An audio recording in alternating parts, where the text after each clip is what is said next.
वालेकुम students, welcome back to my channel. आप देख रहे हैं इजी लर्निंग्स। पिछले 2 लेक्चर्स में हमने लैंग्वेज को कवर किया है, लैंग्वेज की डेफिनेशन को, उसकी कैरेक्टरिस्टिक्स को।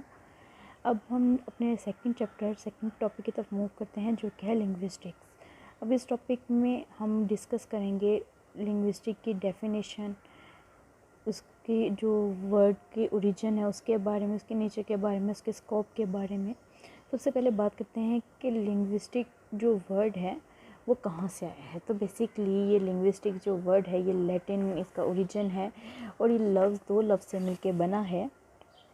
The word linguistics has been derived from Latin lingua, जिसका मतलब होता है इंग्लिश में टंग, एंड स्टिक्स, जिसका मतलब होता है इंग्लिश में नॉलेज और science. Etymologically linguistic is the scientific study of language. अब एटमोलॉजिकली यानी कि एटमोलॉजी जो है उसका क्या मतलब होता है उसके बारे में हम आपको बताते हैं। Etymology the study of the origin of word and the way in which meaning have change through out history. यानी किसी वर्ड के ओरिजिन की जो स्टडी है उसको एटमोलॉजी कहते हैं। तो एटमोलॉजिकली इसका मतलब बनता है लिंग्विस्टिक का the scientific study of language. सबसे पहले ये वर्ड जो है 19th सेंचुरी के मिडल में यूज़ किया गया था। अब बात करते हैं कि जो इंसान लिंग्विस्टिक की स्टडी करता है, जो उसका साइंटिस्ट होता है, उसे क्या कहते हैं? उसे कहते हैं लिंग्विस्ट। जो पर्सन लिंग्विस्ट को डील करता है, उसकी स्टडी करता है, उसमें उसके जो साइंटिफिक प्रोसेस है उस सबको डील करता है, उसको लिंग्विस्ट कहते हैं। So move to words definition. जैसे अब तक हमने ये पढ़ा है कि लिंग्विस्टिक का ओरिजिन जो है लैटिन है, ये 2 लफ्ज़ से मिलकर बना है, जिसमें एक हिस्सा है लिंग्वा, दूसरा है स्टिक्स। और एटमोलॉजिकली लिंग्विस्टिक को कहते हैं साइंटिफिक स्टडी ऑफ लैंग्वेज। जब हम किसी चीज़ का इंटरनल स्ट्रक्चर देखते हैं, उसके बारे में जानते हैं, तो उस स्टडी को या उस नॉलेज को साइंस कहा जाता है। लिंग्विस्टिक में भी हम लैंग्वेज के अंदर बहुत डीपली जाते हैं, उसकी जो स्ट्रक्चर है उस पर बात करते हैं, उसके वर्ड्स पे बहस करते हैं। यानी कि ये किस्म की फ़िलोसफी भी आ जाती है इसमें साइंटिफिक मेथड यूज़ होता है, इसमें थ्योरीज दी जाती हैं। सो इसकी डेफिनेशंस के बारे में देखते हैं।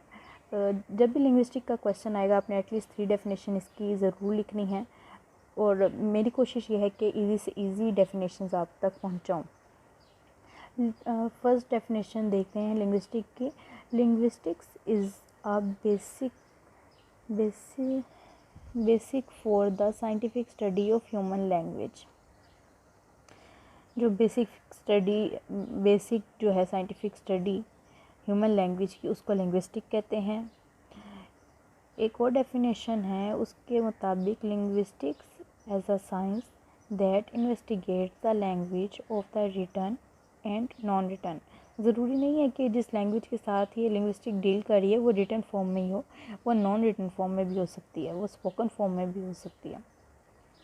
ब्लूमफील्ड की डेफिनेशन देखते हैं। ब्लूमफील्ड ने कहा है linguistic is a science as physics and chemistry is a science. Towards next definition move करते हैं। Linguistics tries to answer the basic question. वो बेसिक क्वेश्चन क्या है जिनको लिंग्विस्टिक आंसर करने की कोशिश कर रही है? व्हाट इज़ लैंग्वेज एंड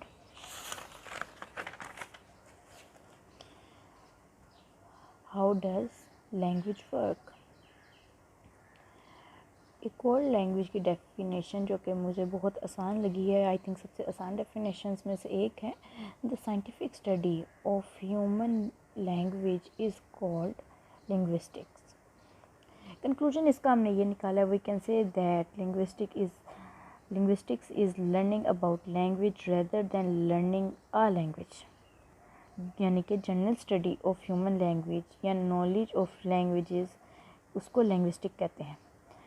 ऐसा नहीं है कि एक इंसान जैसे एमए इंग्लिश के स्टूडेंट्स हैं, वो एमए इंग्लिश में मास्टर्स करने के बाद वो लिंग्विस्टिक नहीं कहलाएंगे। ना वो ये कह सकते कि हमने लैंग्वेज सीखी है, वो कि हमने इंग्लिश सीखी है। यानी कि एक स्पेसिफ़िक लैंग्वेज के बारे में बात नहीं होती। लिंग्विस्टिक में जनरल बात होती है, यानी कि सारी ज़बानें या बहुत सारी ज़बानें, एक से ज़्यादा ज़बान शामिल होती है जिस स्टडी में, उसको लिंग्विस्टिक्स कहते हैं। अगर कोई इंसान फ्रेंच सीख रहा है तो वो कहेगा मैं फ्रेंच सीख रहा हूँ, लेकिन अगर कोई इंसान ज़बानों को के बारे में, यानी कि एक लिंग्विस्ट बन रहा है, वो कहेगा मैं ज़बानें सीख रहा हूँ, मैं लैंग्वेजेस सीख रहा हूँ। वो एक स्पेसिफाई नहीं कर सकता किसी एक लैंग्वेज को कि मैं ये वाली लैंग्वेज सीख रहा हूँ। और जो लिंग्विस्टिक है वो चूँकि साइंस की स्टडी है, सो इसका एक पूरा टॉपिक बनता है linguistics as a science. Next topic हम लोग यही डिस्कस करेंगे, लिंग्विस्टिक्स एज अ साइंस। अभी हम इसके स्कोप के बारे में डिस्कस करते हैं। स्टूडेंट्स अक्सर कंफ्यूज हो जाते हैं कि स्कोप से क्या मुराद है। यहाँ पे स्कोप से मुराद है area of study. Area of study क्या है लिंग्विस्टिक्स का? द स्कोप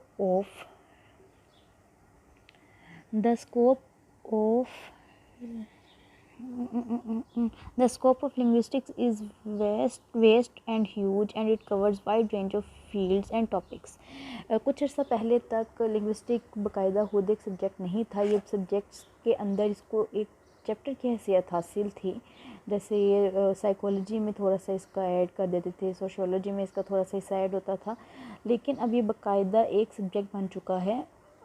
अब इसकी अहमियत पिछले कुछ सालों में बहुत ज़्यादा बढ़ गई है। The main concern of modern linguistics is to describe language, to study its nature, and to establish a theory of nature. Linguist यानी कि जो लोग इसको स्टडी करते हैं उसको लिंग्विस्ट कहते हैं। Do work on specific language, but their primary goals is to understand the nature of language in general, what distinguishes human language from other animals जो communication system, what features are common to all human languages, how are the modes of linguistic communication, how language is related to other types of human behavior। ये कुछ चंद एक वो questions हैं जिनको linguist deal करता है। इंशाल्लाह नेक्स्ट जो हमारी वीडियो होगी उसमें हम आपको जो लिंग्विस्टिक एज अ साइंस उसके बारे में बताएंगे। तब तक के लिए थैंक यू, अल्लाह हाफिज़।